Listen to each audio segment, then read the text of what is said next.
Good morning. No Billy today, but we are working with Roscoe today.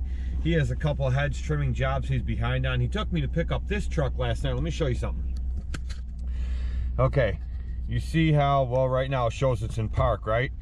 Last weekend I was backing in my camper, that big monster, and it was kind of like an incline, and I backed in, and I got out to unhook the camper, and the truck would stay in reverse just like that. Even when I put the shifter all the way up, it wouldn't go into park. First thing I assumed was I snapped the shifting cable. Got under it, looked, didn't do that.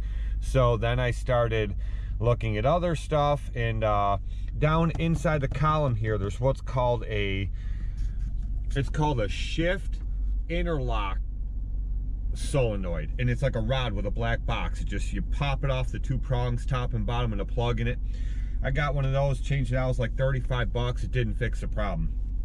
So I took it to the only transmission shop that I trust, which is Northeast Trans Parts in on South Park in Buffalo, and they figured that I probably broke the parking gear off in the transmission. So I ran it up there, I think Tuesday morning. Ryan followed me up there, dropped it off. It's like 45 minutes from my house, but they're the best. They built the transmission for me in the past. The one I did in the old GMC, actually, the old plow truck.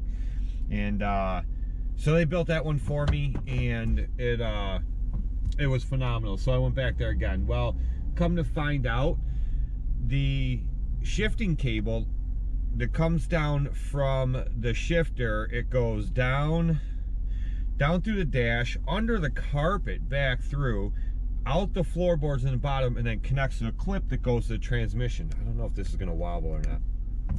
Well, that cable started to deteriorate down in there, I guess, and when you shift your gears, the cable slides back and forth. Well, it wasn't sliding, it was sliding back and forth to let me go through all my gears, but when I got to that last point where I was going from reverse up into park, the cable was binding up instead of like sliding. So like, I can rebuild an engine all day. I'm not that smart with transmissions. I don't know that much about them. I know my limits. Oh my God, their awning broke off the side of their camper. Anyway,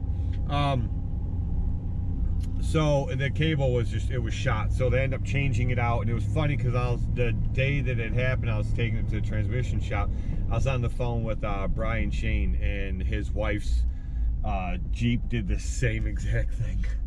So I don't know, it happened to both of us, but his was undrivable. It was locked out, gear, everything else. I could still drive mine, I just couldn't put it in park. When I put it in park, the vehicle would roll. It wouldn't go into park. But anyway, that's fixed. So we're gonna go help Roscoe. He took me all the way back out there again yesterday to pick this truck up. He's got a couple hedge trimming jobs that he really needs help with. So I'm just gonna go help him bang them out, get them done. I got my pole hedge trimmers and my other hedge trimmers there. He has his as well. So, and he has one other guy that's supposed to work with us, I guess, if he shows up. So we're gonna knock this stuff out. And it's supposed to rain. They're calling for like a bunch of rain, and one weather app said a little bit here and there, another one said rain most of the day, and the news said on and off throughout the day. So we'll see what happens. If it's a light sprinkle, we'll still knock this out. If it rains a little harder, then I don't know, I guess we're not doing it. Well, it ended up pouring all day long on Saturday, and then we got a bunch of rain yesterday, which was Sunday. And then last night we had extreme thunderstorms come through and dumped another ton of rain. Man, I was saying it was the wettest spring we've had in over 20 years. And I'll tell you what, one thing's for sure. I haven't seen an August like this in years and years and years, because usually all these lawns are brown and you can't barely cut anything. There's only a handful of lawns you can cut. Every one of my lawns is extremely green. Some of them were double cutting. It's crazy. It's crazy, but I'll take it. It's better than a drought. So I've always said that I'd rather take a lot of rain than a drought. So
the brake light is on.